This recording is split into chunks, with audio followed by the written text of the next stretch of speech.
And in Rios, that fight is less than a few weeks away. Can you tell me a little bit about how his camp has been and what are your thoughts on that fight? Well, we're less than 2 weeks away, and training's gone well. We've had great sparring partners and did enough rounds to come out and have a great fight against Alvarado. Now, do you think Alvarado, he's been talking pretty big. Do you think he's got maybe overlooking Brandon in this fight? I don't know what's he been talking, because I don't even know. Well, he's just been real confident saying, hey, I'm the bigger guy. I don't think Brandon's going to go 7 rounds. He's just saying he's going to get Brandon out of there within 7 rounds. Just kind of regular talk, Well, I'm sure he's got to be thinking positive, because he can't say he's going to be in a war. He can't say, he's got to try to be confident, try to make it sound like he's very comfortable with the fight. But I see it the opposite way. We got Brandon, who's already been tested with great fighters. I don't think the fighters that Alvarado has faced are anywhere near the caliber of fighters that Brandon has faced and beat.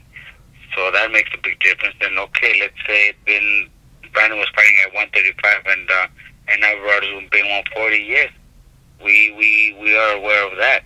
But that don't make him any better, and that don't make the fight. It's going to be easy for him within 7 rounds, like he's saying.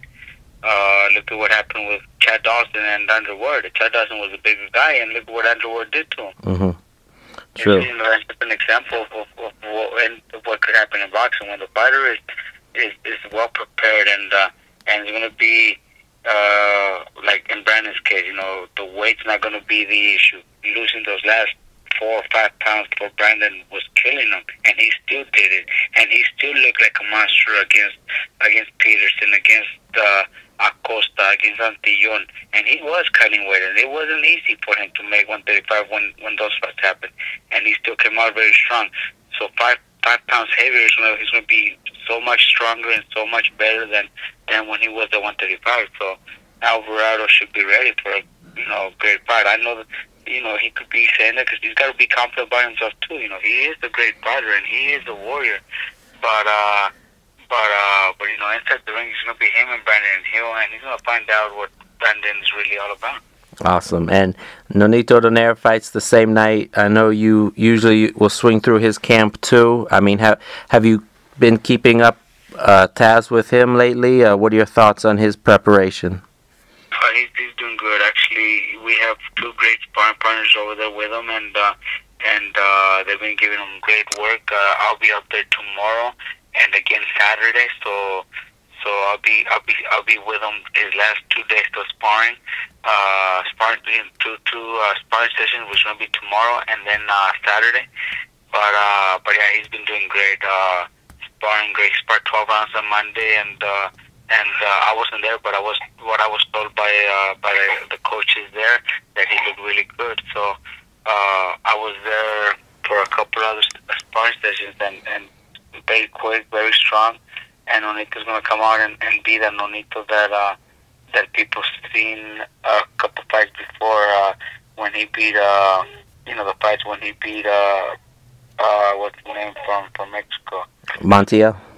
Montiel, those kind of that Nonito Donaire, because he knows his last couple of fights have been the business, and he wants to come out and do what he used to do before. So he's in great shape, great spirit, and he's gonna come out and perform the way he always does. And you work with Kelly Pavlik. If you had a choice for Kelly, would you look at a guy like a Andre Ward, or do you feel maybe a fight like Edwin Rodriguez, who fought last weekend on HBO, might be a better at this point? Like, what would you prefer for Kelly's next fight? The way I always do things, and I like to leave that up to the manager. Cameron Duncan, if not the best, one of the best managers in the business, and he knows what's best for Kelly Pavlik. I know Edwin Rodriguez just fought and called him out To be honest, I didn't even see the fight. I think I was driving. Yeah, I was driving during the fight from Nonito. I was driving back home, so I didn't see the fight. But first thing, I was getting phone calls and what do you think? This guy just called out Kelly. I never even heard of this guy. I have no idea who this guy is. So if it was my choice, I'd rather have Kelly fight somebody like Ward or other big names out there, and not this Rodriguez guy. But I said, like I'm telling you, Cameron Duncan is the best at this, and only he knows what's next for Kelly right now.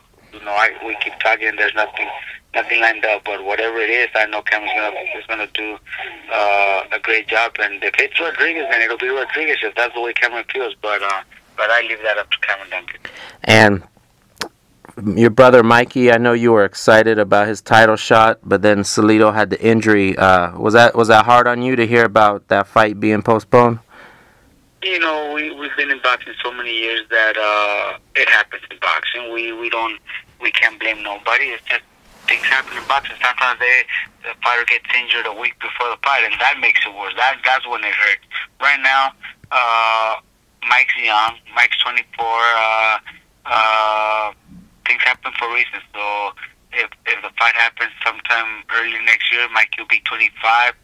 So he'll get a fight before that, because hopefully he's still gonna fight in November. So it just works to our benefit. We're in no rush with Mikey. We were ready and we were anxious and we were really glad that he was fighting for the title. But my dad, myself, and Mikey know this business, and we know that it's just part of boxing. It happens.